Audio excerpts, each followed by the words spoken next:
There's this one moment right after the kiss that most people completely overlook. And I get it. The adrenaline is high, your heart's racing, there's this electric charge in the air. But here's what separates an unforgettable kiss from just another good one: what you do in those few seconds after it ends. Most people are so focused on the kiss itself, the build up, the passion, the timing, that they forget the kiss is only half the story. What happens next? That's where the memory really locks in. That's where the emotional impact is sealed. If you want him to feel you for life, you have to anchor that emotion. You have to make the moment matter just as much as the kiss. And it doesn't take anything dramatic. It doesn't take a performance or some grand gesture. In fact, it's the opposite. It's the quiet, the stillness right after. When you pull back just a little and you look into his eyes with that soft kind of gaze, not the one that says, I'm thinking about 1,000 things, but the one that says, I'm here with you and there's nowhere else I'd rather be. That look, that connection, it's powerful. It's not just romantic, it's primal. It speaks straight to the part of him that craves something real. Most guys won't be able to describe it, but they'll feel it. That moment tells him something he can't quite put into words. It says, this isn't just chemistry. This means something. And maybe you hold his face for a beat longer, or your fingertips still linger on his chest. You don't rush away. You don't giggle and look down like you're nervous or unsure. You own that silence. Because when you own the silence, you're showing confidence. You're showing that you're not afraid of intimacy, that you're not in a hurry to break the spell you've just created. What that does is create an imprint. And here's the thing, people don't remember details, they remember feelings. They remember how someone made them feel. When you let yourself be fully present right after the kiss, you're amplifying the emotional charge of that moment. You're taking that physical spark and turning it into something emotional, something lasting. It becomes more than just lips on lips. It becomes a memory. And don't underestimate how rare that is. Most people rush right past it. They laugh nervously, they make a joke, they check their phone, or they break eye contact. And without realizing it, they're cutting off that deeper layer of connection that was just about to form. But when you hold the moment, when you let it breathe, he'll feel it. Even if he doesn't understand why, he'll feel something shift. He'll feel that this isn't like every other time. He'll feel that you're different. That's how you stay in someone's mind. That's how you become the story he tells his friends with that faraway look in his eyes. The one that made him feel seen. The one who wasn't just physically there, but emotionally present in a way that caught him off guard. So the next time you kiss someone you genuinely care about, don't think of the kiss as the end of the moment. Think of it as the beginning of a memory. Because the kiss might be what starts the fire, but what you do right after is what keeps it burning. Let it land, let it echo, let it become the moment he never forgets. Right after that kiss, when the air is still thick with emotion and you're both suspended in that beautiful pause, that's your moment. That's your moment to go deeper, not with more touch, but with your words. And I'm not talking about saying something generic like, that was nice, or you're a good kisser. I'm talking about whispering something that makes him feel like he's just been given a glimpse into a private world, your world, a world where he's been invited in, even if only for a second. You want to say something that feels meant for him and no one else. Because when a man feels like you've said something that couldn't just be said to any guy, that's when it sticks. That's when he starts to feel like the moment is personal, like it carries weight. It doesn't have to be poetic or dramatic. In fact, the simpler the better. Maybe you lean in close, your lips brushing his ear, and you say, I've been wanting to do that for a while. Or, you're trouble. You know that? With a playful smirk, maybe even softer and more vulnerable. You make me nervous in the best way. You're not putting on a show. You're just letting him see that side of you that isn't always on display. And when you do that, even for just one line, it shifts everything, because we all crave that feeling of being chosen, of being the one who stirs something real in someone else. And when you say something that sounds like it came from a deeper place in you, it unlocks something in him. It says, this isn't routine. You're not just another date. This moment matters to me. Men don't hear that often, trust me. A lot of guys go through life thinking they're just part of the script, another scene in someone's movie. But when you whisper something that cuts through the noise, it changes the way he sees you. It changes the way he sees himself with you. It's a little like marking the moment. You're giving the kiss a caption. You're saying, here's what this means to me without needing a whole speech. And that's the magic. It's not about the length of what you say. It's about the precision, the intention behind it. It's about timing. In that quiet second right after your lips part, when his mind is already spinning, your words land with 10 times more impact. Think about that for a second. That space, those few seconds after the kiss, are emotionally open. His defenses are down. He's not analyzing, he's feeling. Which means anything you say in that window sinks straight into his core. It bypasses logic and settles into memory. You become associated with a feeling he doesn't want to lose. But here's the key. It has to be true. Don't say what you think he wants to hear. Say what's real for you in that moment. That's what makes it powerful. Whether it's playful, vulnerable, or just quietly sincere, if it comes from an honest place, he'll feel it. And when a man feels something honest, something raw, he remembers it. What you're doing in that moment is giving the kiss a heartbeat, a soul.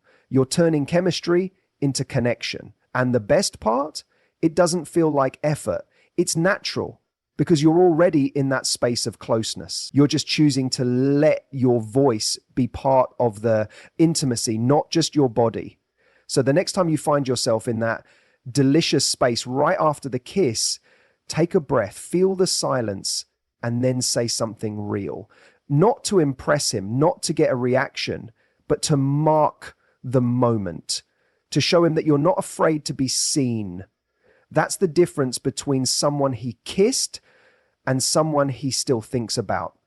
Long after, let your words be the thread that ties the moment to his heart. After that kiss, there's this small window, just a few seconds, where everything feels heightened.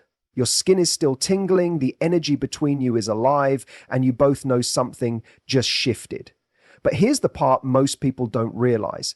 You can take that moment and make it unforgettable with one simple thing: intentional touch. Not just touch for the sake of contact, but touch that says something, that communicates, that carries meaning. Most people touch on autopilot, hug, kiss, maybe brush arms or hold hands, and it's fine. But when you touch someone with intention, it's different. It sends a message. It says, I'm present with you. I feel this, and I want you to feel it too. Think about it. After the kiss, you could just pull away. You could step back, break contact, shift your energy. But if instead you take a second to stay connected physically, just for a beat longer, it deepens the moment. Maybe it's your hand staying gently at the back of his neck. Maybe your fingers trace the side of his jaw, or your palm rests lightly on his chest. You're not clinging. You're not trying to prolong the kiss. You're simply allowing the energy you created together to land. That's what a lot of people miss. They kiss, they feel the chemistry, and then they unintentionally disrupt it by immediately stepping away. It's like striking a beautiful chord on the piano and then slamming the lid shut. But if you stay in it for just a second more, if you keep that physical connection alive with a light touch, especially in silence, it gives the moment a chance to expand. It lets it breathe. And here's what happens when you do that. He starts to feel emotionally safe, not in a heavy, we need to talk about our feelings kind of way, but in a subtle, subconscious way. Your touch says, you can let go, you can relax. I'm not in a hurry to disappear. And that right there, that subtle feeling of safety and connection is rare. It's addictive. When you touch someone with full presence, without rushing, without distraction, It tells them something deeper than words ever could. It says, I'm not here because I need something. I'm here because I want to be. I'm here because I feel something too. And the truth is, most men don't get touched that way very often. Most men experience physical affection as something that leads to a next step, something transactional or goal driven. But when you touch someone without expecting anything in return, it stands out. It catches them off guard in the best way. Even the simplest gesture, your hand sliding down his arm as you pull away, or your fingers interlacing with his briefly, can linger in his memory, not because of the physical sensation, but because of what it represented. You're making the moment mean something.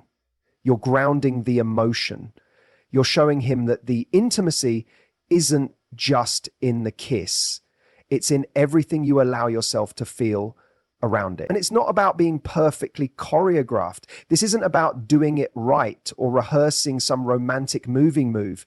It's about tuning into what feels right in that moment. Listening to the energy, trusting yourself to express connection without rushing to the next thing. You're not performing, you're just being fully, openly, and intentionally. The more you get comfortable with that, the more magnetic you become. Because real connection, the kind that lingers, isn't built in grand gestures. It's built in those tiny in-between moments where someone feels seen, felt, and chosen, where your touch becomes less about pressure and more about presence.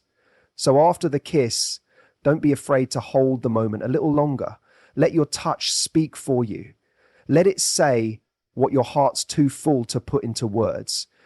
That's the kind of moment he never forgets. That's the kind of woman he never forgets. After the kiss, after the connection, after the softness and the sparks, there's one more move that most people overlook, but it might be the most powerful of all.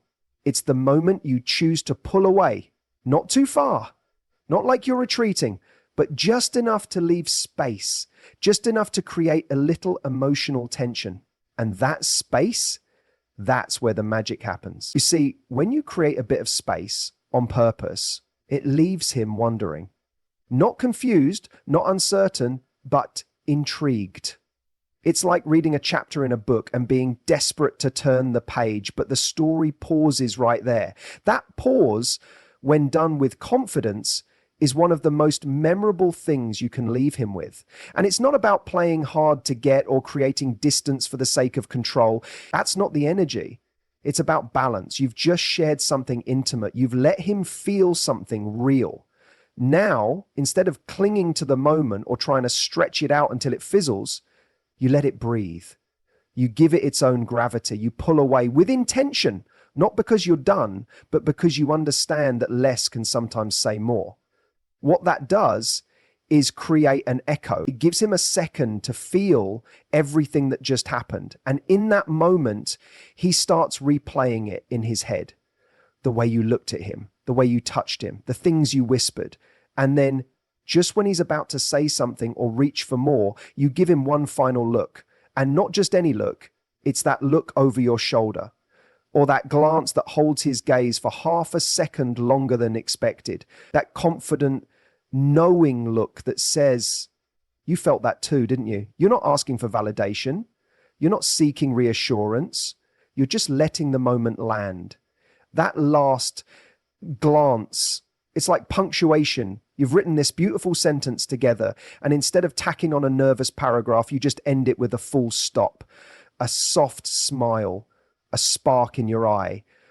That's what lingers. Most people rush to fill the silence after a kiss. They giggle, they talk too much, they feel awkward and try to smooth it over. But if you're brave enough to lean into that silence, to pull away slowly, to let the moment stretch just a little longer without crowding it, you'll be remembered. Because that takes confidence, that takes emotional composure. That's when someone says to themselves, there's something different about her.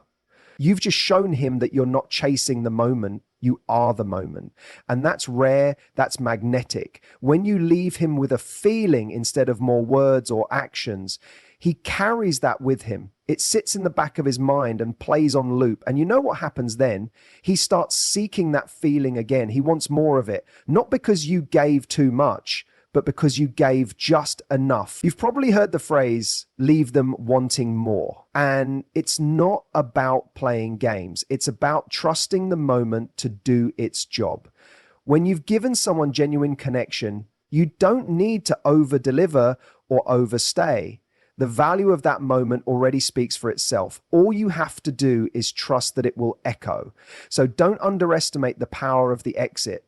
Don't underestimate the way you pull back, the way you move, the energy you leave behind. Your final glance, your soft smile, your quiet confidence. That's the ribbon you tie around the whole experience. That's what makes him sit with the feeling and realize it wasn't just a kiss, it was you. That's how you leave an imprint without saying a word.